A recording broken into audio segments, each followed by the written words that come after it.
bonsoir. Donc Vincent Ligon, je m'occupe en fait du réseau de distribution Canon pour la télévision broadcast au niveau national.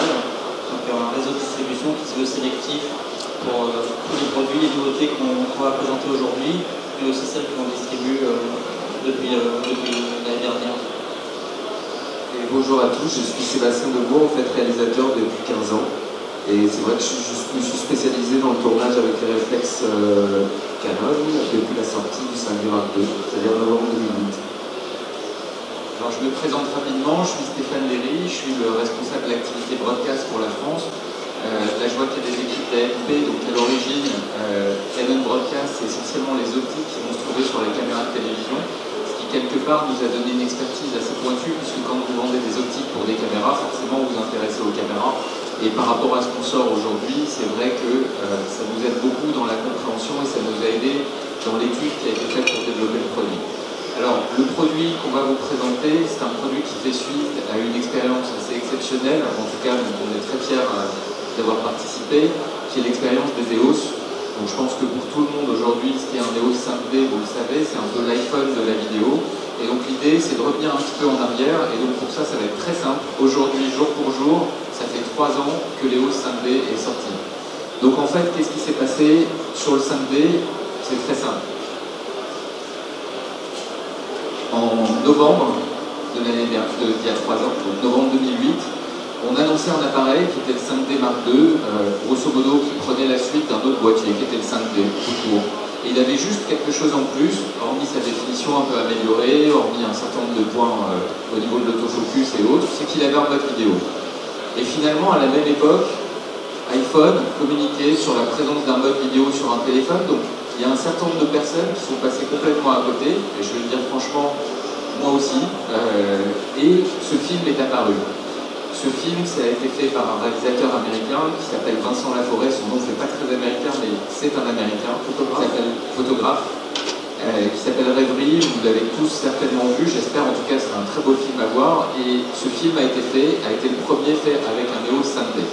Et tout d'un coup, la démonstration, c'est un film qui a été fait très rapidement, en dehors du contrôle de Canon complet, c'était de montrer que tout d'un coup on pouvait casser la barrière qui existait entre le cinéma et la télévision. C'est-à-dire qu'avant il y avait le parent pauvre, la vidéo, c'est des caméras 2/3 de pouce de très bonne qualité, c'est pas le souci, mais tout ce qui est profondeur de champ, réglage, etc., vous ne pouviez pas vraiment y accéder. Et vous aviez les caméras film, 60, 80 000, 100 000 euros avec des séries d'optiques qui valent à peu près le même prix. Et ça, c'était réservé aux gens du film. Et là, on arrivait avec un produit grand public que vous achetez dans les FNAC, sur Internet, etc., qui vous permettait, évidemment avec le talent qu'il faut aussi pour savoir l'utiliser, ce qui n'est pas forcément mon cas personnellement, mais comme vous allez comprendre plus celui de Sébastien d'un côté de moi, et donc il était possible d'arrêter de séparer comme ça la vidéo de la télévision. Donc c'est là que Sébastien est apparu. Moi je l'ai rencontré il y a 3 ans. Sébastien réalise un certain nombre d'émissions de Zone Interdite sur M6, enfin, il peut en parler mieux que moi. Il est venu me voir un jour où j'étais chez M6 en me disant « Est-ce que tu pourrais me prêter un appareil photo que je fasse un essai ?» Et ce qu'il en est sorti, ça Seb, tu peux peut-être mieux en parler, c'est ce film qui s'appelle Métronome, qui est le premier film français tourné en EOS. C'était au mois de décembre, je crois. C'était au mois de décembre, c'est ça. C'est vrai que j'étais très... j'ai vu le film Rêverie sur le net, j'ai eu un ami qui m'a envoyé le lien. Et c'est vrai que quand j'ai vu le film, j'ai pas cru moi du tout à la technologie, parce que je me suis dit, comment sur un appareil réflexe aussi compact, on arrive, maintenant il y a 3 ans, à sortir de la Full HD qui est encore notre format broadcast aujourd'hui. Je me suis dit, il y a quelque chose en dessous qui n'est pas clair. Et heureusement pour nous tous, ça s'est avéré exact, et c'est vrai qu'ils ont réussi à mettre cette technologie au sein d'un appareil aussi compact qu'un réflexe.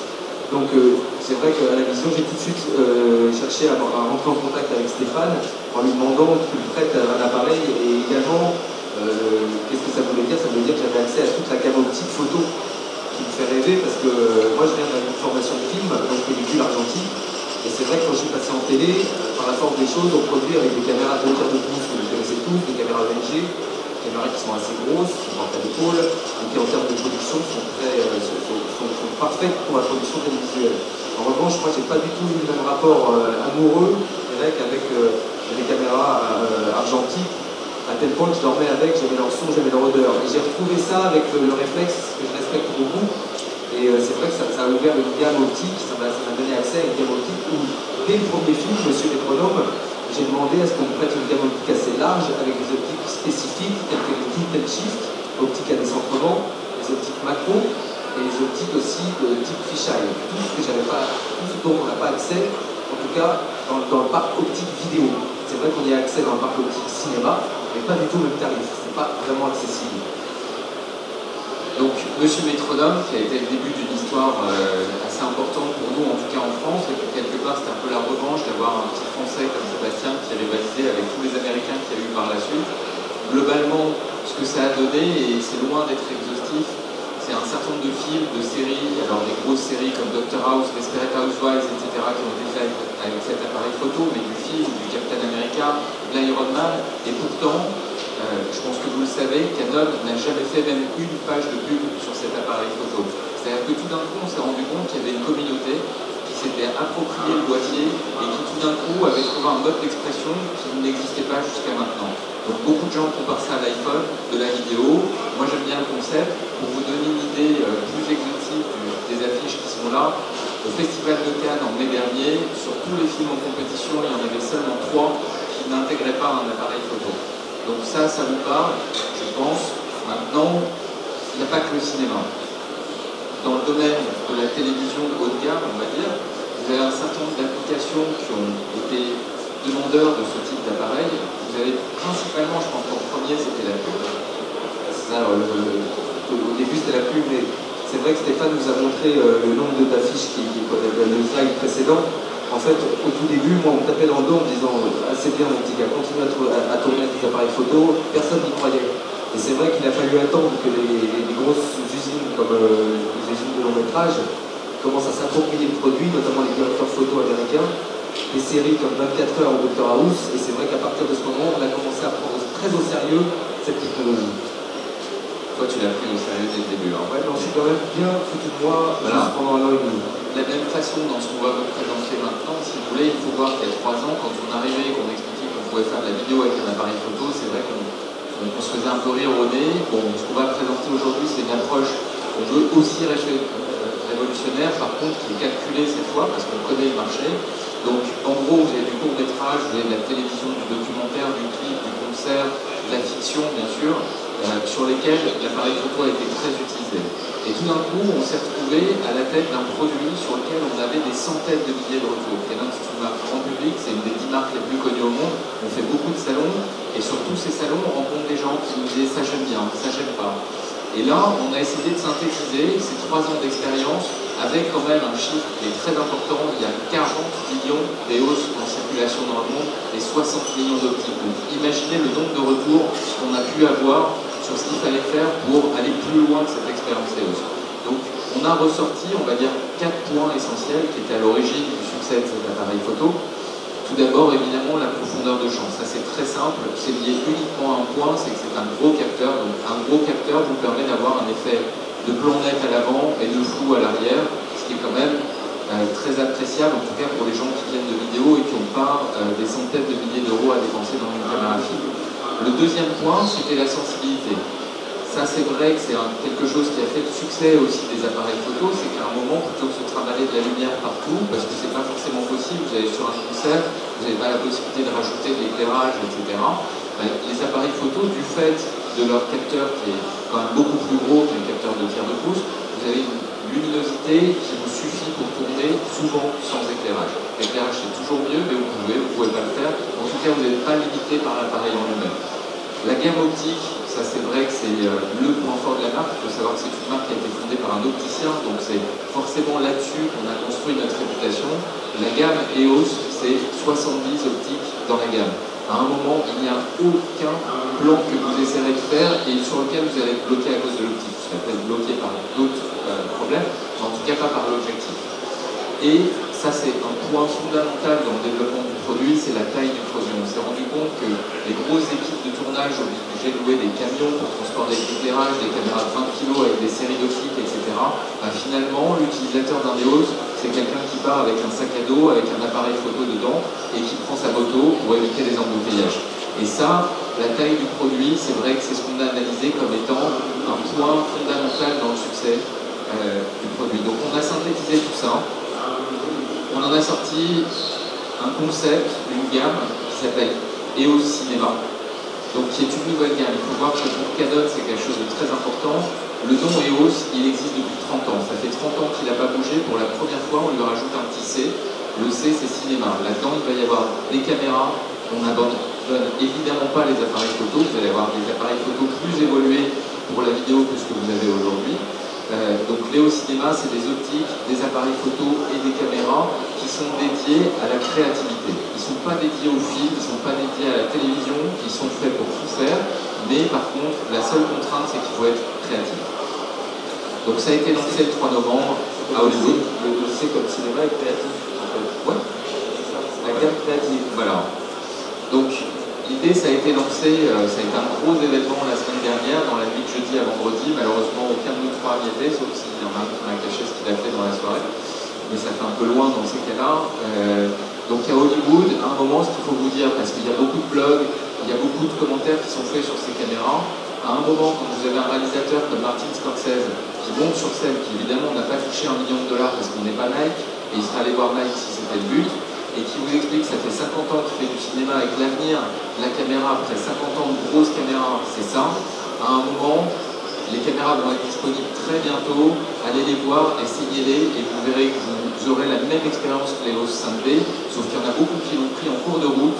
Là, dès le départ, il faut mettre au pas et savoir que c'est là-dessus que va se faire les images de demain, parce que ça va résoudre tous les problèmes que vous avez sur les EOS aujourd'hui. Donc c'est vraiment un produit qui correspond à des centaines de milliers d'utilisateurs. Vincent, qui fait beaucoup de salons, qui rencontre beaucoup de gens chez des revendeurs et autres, peut nous en parler. Tu as vu du monde, je pense, Effectivement. cette caméra arriver. Avant que On voit cette caméra arriver. Effectivement, et surtout à force d'entendre les mêmes remarques, ou alors vous savez, l'EOS 5D c'est une tuerie, mais il lui manque quelques trucs, une sortie SDI, ça serait bien, de l'audio, d'XLR. Il y a eu ces messages-là sont passés maintes et maintes fois, et c'est donc effectivement à travers beaucoup de retours, je pense que Canon a développé ce produit, et on va voir lors de la présentation que c'est grâce à ça qu'on a pallié aux petits désagréments, on va dire, qui restaient au 5D. Gentil quand tu dis petits désagréments, Oui, je suis gentil, je suis quelqu'un de gentil. C'est des problématiques Oui, mais c'est on a un fait bon avec. produit, Sébastien. On a fait avec. On a fait avec, maintenant l'idée c'est de savoir que ça existe. Encore une fois, le but, ce ne sont pas des caméras qui s'achètent forcément. Les EOS, il faut savoir qu'il y en a plus d'1 millier de pièces en circulation en France dédiées à la location et qui sont quasiment tout le temps dehors. C'est 150, 200 euros jour. C'est grosso modo le prix auquel vont se louer ces caméras. L'idée c'est que si vous avez des projets, si vous avez des scénarios, n'hésitez pas, essayez ça, vous allez comprendre, c'est vraiment différent et ça va être beaucoup plus simple pour vous d'aller au-delà du simple aspect technique du matériel. Donc le concept, il est simple, il est basé sur plusieurs points. Le premier point, c'est qu'il n'y a pas une caméra, mais deux caméras. Il y a des gens qui ont déjà des optiques photo, ces gens-là, forcément, ils ont investi sur des belles optiques qui étaient faites pour des capteurs 21 millions de pixels comme ceux d'un 5D, mais qui pouvaient même aller plus loin finalement. Évidemment, sur un capteur même très défini comme celui qu'on propose aujourd'hui, ces optiques sont compatibles.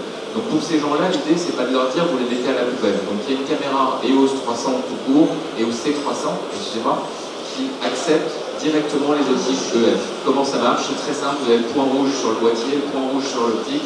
Pour ceux qui connaissent les appareils photo Canon, vous tournez et ça se monte dessus. Donc ça, c'est pour les gens qui viennent de l'univers EOS. Pour les gens qui viennent de l'univers du cinéma, qui ont l'habitude d'utiliser des optiques PL, on en a lancé il n'y a pas longtemps, donc elles ne sont pas encore répandues, même pas du tout, puisqu'on n'a pas commencé à les livrer. Toutes ces optiques PL vont fonctionner sur une caméra EOS C300 PL pour pouvoir justement garder vos habitudes de travail, mais juste gagner sur l'expérience de travail que peut procurer un outil qui pèse, à la fin vous le verrez, 1,4 kg seulement et qui se transporte très très facilement. Le gros point fort, et je pense que Sébastien qui a vu le produit, c'est le capteur. Tout simplement parce que le capteur d'un appareil photo, c'est évidemment 20 millions de pixels. Par contre, pour travailler en HD, ça réduit la taille du capteur vers 2 millions de pixels. Donc forcément, vous avez une perte liée au traitement d'une ligne sur deux, des lignes qui disparaissent, du moiré, des effets d'escalier et autres. Là, on sort le premier capteur 4K dans cette gamme de prix. Je peux vous dire que c'est quelque chose de vraiment étonnant. Capteur de 8,3 millions de pixels qui accepte donc des montures PL ou des montures EF. Sébastien, toi qui peux parler du capteur par rapport à ce que tu en as vu. sécurité par exemple. Par exemple. Donc moi j'ai vu le produit, j'ai été super content, je l'ai vu il y a 6 mois, j'ai pas pu le tester il y a 6 mois mais j'ai vu. Et là la première chose où j'étais super content, c'est qu'ils ont respecté la compacité. Je voulais juste faire un petit rappel, je ne suis pas payé par Canon pour être présent ici ce soir, c'est un choix délibéré de ma part. Et en fait si je suis présent, c'est pour une seule raison, c'est que je travaille, je me suis pris une claque il y a 3 ans avec la sortie du 5D Mark II. Moi j'attendais ce type de produit et il y a 6 mois j'ai pris l'autre de l'autre côté, ça a équilibré. Parce qu'en fait, pour moi, Canon est une marque qui répond aux besoins des utilisateurs. Et c'est vrai que pendant 3 ans, ils ont vu, ils ne s'y attendaient pas, hein, ça c'est sûr, mais ils ont vu que ça a fait vraiment un pavé dans la mare. Aujourd'hui, tout le monde a vu les images qui ont été produites par ces appareils réflexes. Et c'est vrai que c'est la suite logique. La caméra, c'est la suite logique et c'est la réponse de millions de retours d'utilisateurs qui ont fait que derrière, aujourd'hui, sur le produit qu'ils nous propose, la caméra EOS C300, la majeure partie, si ce n'est la totalité, des problématiques qu'on a rencontrées pendant 3 ans sont résolues. Aujourd'hui, c'est résolu. Alors l'idée par contre, c'est qu'on allait un peu plus loin que la simple réponse aux besoins, parce qu'au bout de 3 ans, quand même, le minimum, c'est de surprendre les gens. Donc on s'est dit finalement, nos utilisateurs, ils veulent du SDI, comme l'expliquait Vincent, ils veulent des caméras de jet local, donc les caméras sont de jet local, elles se pilotent par lampe, ça c'est assez classique. À l'opposé, on s'est dit que les gens qui utilisaient de l'EOS aujourd'hui, ils ont forcément un iPhone, ils ont forcément un iPad ou un Android, hein, ça existe aussi. Et l'idée, c'est de pouvoir laisser ces outils aussi communiquer avec nos produits. C'est-à-dire qu'aujourd'hui, au lieu d'avoir une régie, vous prenez un iPad, la caméra envoie un signal Wi-Fi, vous pouvez contrôler la caméra, avoir un retour moniteur à distance, rentrer des métadonnées le long de votre clip, contrôler le focus à distance avec un outil sans même un réseau Wi-Fi, puisque c'est du Wi-Fi ad hoc, c'est-à-dire que vous appellerez les deux appareils, même s'il n'y a pas de réseau, de toute façon ils vont se reconnaître et communiquer ensemble. Donc ça fait partie du petit plus qu'on essaye d'apporter dans le design et dans la conception du produit, comme vous le verrez après. Donc le workflow aussi, parce que c'est un produit extrêmement compact, celui que l'on présente aujourd'hui, qui reprend de ce point de vue-là le concept de l'EOS, qui on l'a vu a pu se placer sur des endroits où on n'aurait pas envisagé de mettre une grosse caméra dans le cinéma, un rétroviseur, un guidon de moto, une grue. Donc évidemment c'est là où le côté remote, wireless prend aussi tout son sens. C'est que du coup on n'est pas obligé d'avoir une remote filaire pour gérer tout ça, d'autant qu'on le verra, il y a beaucoup de choses à dire et on les montrera un peu plus loin dans la série. Et je vais rebondir là-dessus parce que je n'ai pas fini de vous expliquer. Donc quand je l'ai vu, j'ai vu la capacité, ça veut dire que tous les accessoires et les machineries dont j'avais fait l'acquisition pendant 3 ans, un Steadicam, une grue, les follow focus, les patines, tout va marcher, va fonctionner et est compatible avec la nouvelle caméra. Donc on n'a rien à racheter au niveau accessoires. Et le deuxième point, quand on a pu la tester, donc c'était au salon de l'UBC, en fait on était dans une salle fermée, discrète évidemment, et en fait on m'a proposé de tester la sensibilité. Et c'est vrai que le capteur à ce moment-là, on a envie de savoir ce qu'il a dans le ventre. Et c'est passé dans cette pièce, j'avais des rampes de dichroïdes, vous savez, des petites LED comme ça, et j'ai demandé au fur et à mesure qu'on mettait ces rampes. Et moi je continuais à gérer mon exposition. Et c'est vrai qu'assez facilement, j'arrivais à avoir une exposition parfaite et je voyais toujours pas de bruit arriver. Jusqu'au moment où je me suis retourné et je me suis rendu compte que la seule lumière que j'avais dans la pièce, c'était le panneau Exit de la pièce. Donc je me suis rendu compte que j'avais une exposition parfaite, aucun bruit, et qu'au final, la seule lumière présente dans la pièce, c'était juste le petit panneau Exit. Donc oui, effectivement, en termes de sensibilité, je pense que c'était une des lacunes de la marque sur des caméras corporate. Là, je pense qu'ils sont vraiment répondu. Alors sûrement, évidemment, grâce à la taille du capteur, du grand capteur. Toi, je pense aussi que tu as eu une expérience aussi. L'anecdote est sympa. Oui, qui est un peu plus sérieuse, mais quand j'avais été à ma première formation sur le produit, il y avait un gars qui avait laissé son ordinateur un peu entrouvert, et finalement on avait coupé la lumière dans la pièce, et quand on balayait, on voyait juste le petit éclairage en face de lui de son ordinateur encore allumé, et c'était un spot carrément qu'il avait devant lui. Donc l'idée, c'est de travailler sans lumière sur un outil facile à transporter. C'était vraiment bluffant, on y voyait plus en retour vidéo de la caméra que nous assis à 5 mètres de cette personne. Et ça, si vous regardez, donc tout ça, vous allez pouvoir le voir. Il y a un site qui est ouvert dans la nuit de jeudi à vendredi, qui s'appelle Canon Cinéma EOS, sur lequel vous allez voir des films qui ont été faits déjà avec cette caméra. Il y en a 4. Il y a un film très hollywoodien, il y a un film de science-fiction avec l'actrice de Desperate Housewives. Vous avez des films un peu plus intimistes. Vous verrez, à côté, il y a des making-of. ces making-of vous permettront de voir finalement dans quel contexte ça a été utilisé, et pas vous dire ah ouais mais derrière il y a un truc, c'est sûr qu'ils ont mis plein de lumière, c'est sûr qu'il y a des choses que moi je ne pourrais pas faire pour obtenir cette image-là. Encore une fois, de la même façon que le 5D, le film de Vincent Laforêt, c'est Vincent Laforêt qui l'a fait. Là, il n'y avait pas de trucage, il n'y en a pas non plus, parce que le but c'est pas dans 2 mois quand les caméras vont arriver, qu'on ait la terre entière sur le dos en train de dire la marque nous a menti. Là, on est dans le lancement d'une nouvelle gamme et c'est le premier modèle, donc on est vraiment sûr de ce qu'on a fait. Donc rapidement, le workflow, il est simple. On a regardé quel était le codec le plus répandu dans le monde. Le codec international de diffusion, c'est du MPEG 2 Longbob 422 50 mégabits. Et simplement, on a rendu notre caméra compatible avec ça, ce qui casse quand même un peu ce qu'on faisait sur les hausses, parce que les hausses, c'est du 420 en MPEG 4, donc un format limite grand public. Ça a fait son succès parce que ça se monte partout sur du Final Cut, sur une station de grand public. On a voulu garder la même chose puisqu'on fournit des plugins avec la caméra qui permettent de monter aussi sur les mêmes stations, sauf que vous le faites en natif, enfin en bon ordinateur, c'est la seule chose. Et ça vous permet d'avoir aujourd'hui un codec qui n'a absolument rien à voir en termes de respect de la colorimétrie que ce que vous aviez sur les EOS. Surtout un codec qui permet du coup d'envisager l'incrustation de par son échantillonnage en 4:2. Alors, le positionnement de cette caméra, il est assez simple. En fait, ce qu'il faut comprendre, et il faut aussi vous situer, vous, en tant qu'utilisateur, par rapport à ces deux mondes-là. Pour nous, aujourd'hui, il y a deux mondes. Là, on a mis des produits Canon à gauche. Il y a évidemment d'autres produits chez Sony, chez Panasonic, chez tout un tas de constructeurs tout aussi respectables. Par contre, l'idée, c'est que vous avez ce qu'on appelle des caméras broadcast. Les caméras broadcast, elles répondent à un besoin. J'ai besoin de ramener une image rapidement et de qualité. Donc là, il vous faut des automatismes. Un autofocus plus ou moins performant, vous prenez celui de la XF300 qui est une caméra qui est sortie l'année dernière, qui fonctionne très très bien chez nous, qui est la caméra utilisée par la BBC, par la RAI en Italie, par M6 en France, et qui a permis de démocratiser justement ce codec qui était réservé à des caméras beaucoup plus onéreuses avant ça. Voilà. Donc l'idée par contre, c'est des caméras qui sont des caméras faites pour vous aider par rapport à la rapidité de travail à laquelle vous devez faire face. Là, on s'adresse à un autre marché, c'est le marché d'image créative. L'image créative, grosso modo, il y a des gens qui parlent de gros capteurs, etc. C'est simplement des images qui vont dépendre purement de vous. Si vous êtes bon, les images seront bonnes. Si vous n'avez pas fait de balance des blancs, vous avez fait un mauvais point ou quoi que ce soit, les images ne seront pas bonnes. Sur ce monde de la caméra créative, vous avez un certain nombre de caméras qui sont sorties suite au succès de l'EOS, évidemment. Grosso modo, on n'est pas là pour parler de ce qui existe sur le marché. Grosso modo, c'est du 2 millions de pixels, du 3 millions de pixels maximum. Par contre, c'est du 4:0, donc de la compression de couleur qui est quand même très forte. Derrière, vous avez des caméras de cinéma. Par contre, vous passez du stade de 15 000 € à celui de 60 000, voire 80 000. Et là, vous arrivez sur des capteurs 4K, qui sont des capteurs 10 millions de pixels. Mais par contre, vous êtes sur 60 000 €, une caméra qui fait 15 kg, qui nécessite quand même une équipe aguerrie pour pouvoir l'utiliser.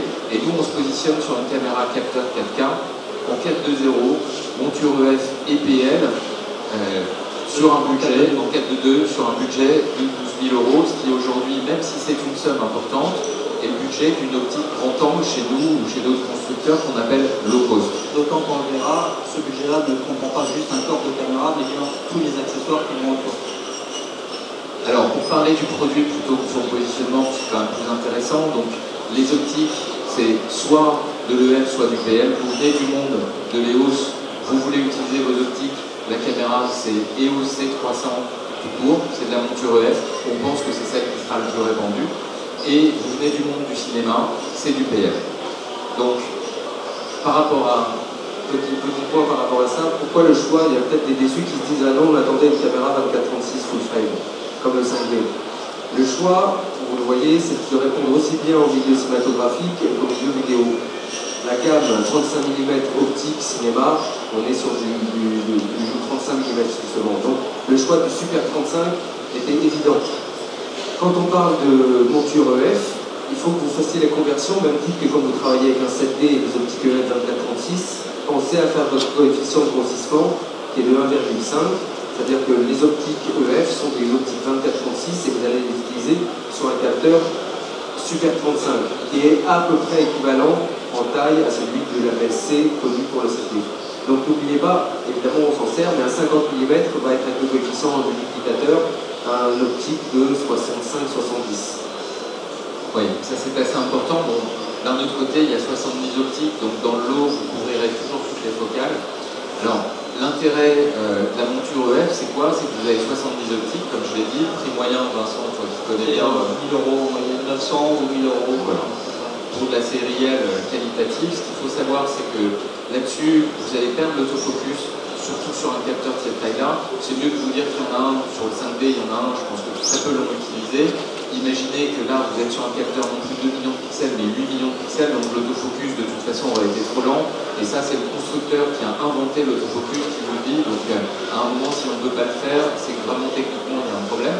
Par contre, le gros avantage, surtout sur une caméra légère, Sébastien pourra le confirmer, c'est que le stabilisateur optique est quelque chose quand même de fondamental, surtout sur un petit outil.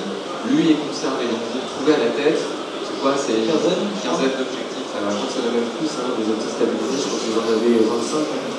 Ouais, moi j'ai mis 15. Bon, vaut mieux dans ce sens-là. Dans la série L, c'est dans la série L. Ouais. Alors, les optiques spécifiques, Sébastien, toi c'était on en a parlé un peu tout à l'heure. C'est vrai que dès le premier film, en fait, j'ai voulu tout de suite à utiliser les optiques de type dead shift pour gérer les profondeurs de champ, utiliser les fisheye, utiliser les macros. Et c'est vrai qu'après, il y a des slides, je pense, où il y a des exemples du premier film. Bah là, on voit une image tirée de la séquence de M. Métronome, donc utilisation du petit dead shift 90. Là, on a le fisheye. C'est vrai que pour la première fois, je voyais des plans super larges avec une profondeur de champ très faible. Ensuite, on a une pub, du petit dead shift, encore, on descend les profondeurs. Ensuite, on a les macros, où pour la première fois, je pouvais être à 20 cm du visage de la comédienne sans déformation, avec un véritable piqué intéressant. Et enfin, je crois que voilà, on a l'image de la lumière digitée de Canal+, où j'ai encore utilisé des petits dead shift. Donc c'est vrai que dès que je rentre en production, j'ai envie d'utiliser ces optiques un peu spéciales. Qui évidemment se montreront sur la caméra. Alors, parallèlement aux optiques existantes, on sort évidemment des optiques qui seront dédiées EOS cinéma, donc pour ces caméras, mais aussi pour des appareils photo, parce qu'il y en a certains que vous pourrez utiliser sur de la photo. Globalement, on a lancé au NAB cette année nos premières optiques PL. Personne n'a compris vraiment pourquoi on sortait des optiques PL 4K alors qu'on ne fait pas de caméra 4K et que nos appareils photo ne les acceptent pas. Maintenant, on peut le dire, voilà pourquoi. Ce qui nous a fait plaisir, c'est que malgré tout, on a quoi, 50 ans, 60 ans de retard, je pense, à peu près, puisque les premières optiques PL sont apparues il y a 60 ans. Canon arrive sur le marché en avril 2011 et tout d'un coup, aux États-Unis, au NAB, qui est le plus gros salon de la télévision et du cinéma du monde, on a eu les 2 prix du meilleur produit cinéma en 2011, donc ça nous a convaincus qu'on était sur la bonne voie. Donc ces optiques, elles vont toutes exister soit en PL, soit en EF, pour aller sur les 2 modèles de caméra. Donc les top N, c'est des optiques PL moins chères que d'autres, mais qui restent quand même autour d'un budget de 35-40 000 euros, donc c'est pas à la portée de tout le monde, c'est des optiques qui vont se louer très facilement. Par contre, elles vont exister en EF. On va avoir des zooms qui seront annoncés plus tard, plus abordables, toujours en PL et en EF, et des focales fixes qui étaient très attendues, puisque d'autres l'ont fait avant nous. Ça, Sébastien, tu peux... En fait, sur les focales fixes, vous pouvez voir, je ne sais pas si vous avez l'image dans vos plans. Si. En fait, vous allez reconnaître un peu les carrosseries propres au milieu cinématographique. Donc ceux qui connaissent déjà les séries Zeiss, CP2, voilà, on a exactement l'IPS technique aussi. C'est que nous, on va pouvoir retrouver les 2 bagues crantées pour accueillir tous les accessoires pour le focus cinéma. Et donc on a également les bagues de diaph, qui sont les bagues fluides de diaph, qui vous permettent de gérer votre couverture manuellement. Et également la bague de point, qui n'a plus une rotation sur c'est plus 50, et là il y a 300 là je crois. Hein. Ouais, et en fait ce qui se passe c'est qu'en photo, les optiques sont faites pour être utilisées en autofocus. Donc forcément quand vous faites un point en manuel, vous avez une rotation de bague qui a à peine 50 fait sympa. Voilà. Et donc c'est un peu dur de trouver le point parce que vous passez votre temps à le dépasser, à y revenir, etc. Les pointeurs détestent ça en plus. Là c'est clair, je n'ai pas travaillé sur le point. Là en fait vous êtes sur une norme cinéma, c'est-à-dire que vous êtes à 300 degrés pour une rotation de bague. Donc vous avez un point qui est vraiment parfait parce que forcément sur un capteur 8 millions de pixels derrière, encore une fois, ça casserait tout. Alors ça c'est un film moi que j'aime beaucoup, il y a donc juste après le NAB, au mois de mai, j'ai reçu un appel pour me dire bah, tiens tel jour tu vas avoir des optiques PL au bureau, plutôt que de recevoir des gens pour leur montrer une optique pour qu'ils se retrouvent année avec un produit qui ne peut pas être montré comme ça. j'ai appelé Sébastien qui était réalisateur sur le festival local et je lui ai demandé si pendant ses pauses il pouvait me faire un petit film. Donc Sébastien, tu peux peut-être en parler un peu mieux que moi. Toujours dans le même esprit, en fait, à la base, quand moi il me propose de tester l'optique, j'accepte tout de suite. Mais en revanche, au lieu de prendre une caméra type Alexa, j'aime vraiment le côté compact, léger, pour garder l'émotion, la spontanéité, l'authenticité. Là, j'avais pas de comédien, j'avais pas de direction, donc il fallait que je sois très rapide. Et c'est vrai que quand on arrête des gens dans la rue, leur demander déjà s'ils acceptent qu'on les filme, il faut que j'aille vite. Il faut réagir vite pour garder justement cette spontanéité, cette authenticité.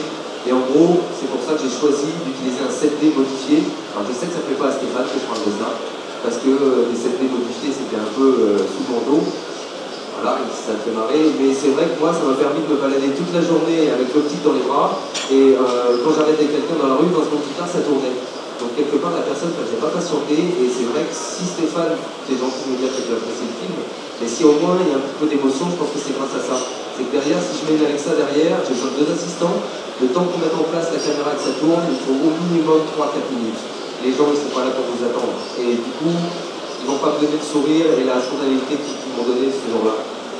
Donc pour ceux qui voudraient voir le film, il est en ligne sur ton site, je crois. Ouais. Et c'est un très très beau film, surtout quand on sait qu'il n'y a pas d'acteur, qu'il n'y a pas de scénario. Sébastien savait ce qu'il faisait, mais c'est totalement improvisé. Le mec avec sa guitare, c'est quelqu'un qui fait la manche pendant le festival de Cannes depuis des années. La fille qui fait l'ouverture, qui donne à manger à des pigeons, c'est quelqu'un qui est assis sur la plage, qui donne à manger à des pigeons. Ce qui est bluffant, c'est qu'on y était aussi, on a vu tout ça, et c'est aussi le côté artistique qu'a réussi à faire Sébastien.